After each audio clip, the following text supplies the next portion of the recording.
education is your way out, right? There's no, 95% of the country is unemployed. People live to survive daily. That's the life there. So education is their only way out. It's what everyone aspires to. Tamera Peters was born in Dallas, Texas, but has spent most of her life in Europe. The daughter of Christian missionaries, the family moved to France when she was still a young girl so that her parents could be closer to their work. At 16, Peters moved to Germany to attend a boarding school, and it was there she would meet her husband, Peters of Steinbach. Although the couple maintains a residence in Germany, they've chosen to return to Steinbach for a year to spend time with family and friends. Peters is a teacher by trade and works with the group Teach Beyond, an organization with roots in Steinbach. Right after World War II, a group of Canadian men who were gifted in singing, which is kind of a typical Mennonite kind of thing, I think, went over to their country of origin, which was Germany. And they just had a heart to spread the gospel to the German people after World War II. And so that's how Jan's team started. Over the years, a missionary kids school was started for the children of those missionaries. And that developed into a big international school. So education became kind of a main tool to use to spread the gospel in different countries. And Teach Beyond today, that's the name of the organization today, is using education as a tool to make a difference in the world.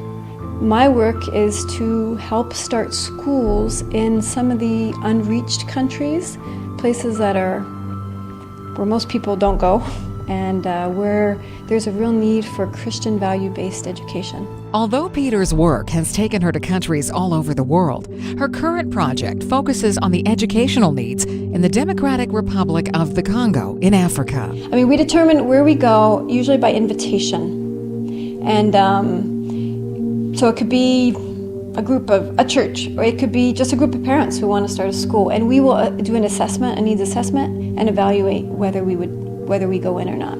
Teach Beyond was invited to the Congo by a high-ranking Protestant bishop. Peters says her friends have questioned her decision to work in countries like the Congo, known historically to be a place of violence and corruption. Well, I think I have to go back to, I'm a what you call the third culture kid myself. I have a passport of one country but grew up in another country. And one day I went to a school where there was other kids that I could relate to, because they were all kind of this mix of international. But in that school there was teachers who totally loved us, and who taught from their heart. And they taught, and there's difference, how they taught was different from the public schools that I had been in France. That's where I went to did most of my schooling, and the schooling I've seen in Germany. And my mother said, Tammy, you went from a little tight flower to a rose. You bloomed in that school. And that's really what motivates me, I think, to help establish some of these schools, because I believe schools, and I see it in my kids, the schools that they've gone to have been just key in their personality and their development. And so I want to help with that around the world. And there's lots of places, people won't go to a lot of these places. You know, I have a lot of friends say, Tammy, how do you do that? Why do you go to Congo when it's dangerous? Or I was in Tunisia when the American embassy was bombed. I was literally driving when that happened, when they were attacked and they burnt the American school across the street.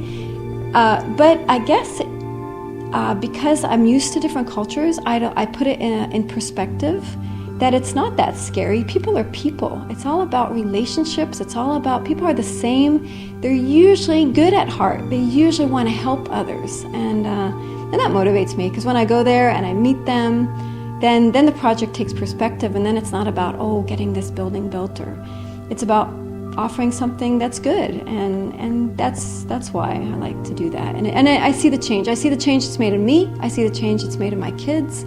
You just hear stories of what good schools have done, and that motivates me. Peters says there's a desperate need for quality education in places like the Congo. Well, yeah, education is life there. Education is your way out, right? There's no, 95% of the country is unemployed. That's exactly, I think there's 6% unemployment here in Manitoba. So think of that is exactly the opposite. People live to survive daily. That's the life there. So education is their only way out. So it's what everyone aspires to. Education costs money. That's what we take for granted here. Education's free. Over there, even though the average salary of a worker, of a teacher, for example, is $150 a month. Okay? A parent would be paying per trimester in the cheapest school $30 a month for one child. What percentage of that is of their salary? So you can imagine how many kids get to go to school. Well, no, not every kid. You might have a family of 6 kids and maybe 2 kids will go to school. So you have to choose which of your children are going to go to school, and the education they get is bad. But still, that's their only hope. That's the hope they have, that they can get an education, maybe go on to university, and quite a few do. They're bright people, very bright people. So yeah, we don't appreciate here what education does and the freedom it brings and the change that it will happen. I mean, a woman who's educated, that's the highest factor that will show that if her children will get an education, right? So we need to educate more women. Congo is not safe for women, so creating schools that are safe is huge. So yeah, this building, that's my project, that's my big thing, and it's a huge challenge because I'm working with a different culture, a different people that speak a different language. I mean, I speak French, but most of the people I work with, French is not their mother tongue. They speak Lingala or Swahili, and so we're working with those barriers, and the whole cultural barrier. We think linear, they think cyclical, and just so working on a project has huge challenges. My challenge is to not get discouraged and to just say, I'm going to keep giving where I can. For Steinbach Online, I'm Karen Black.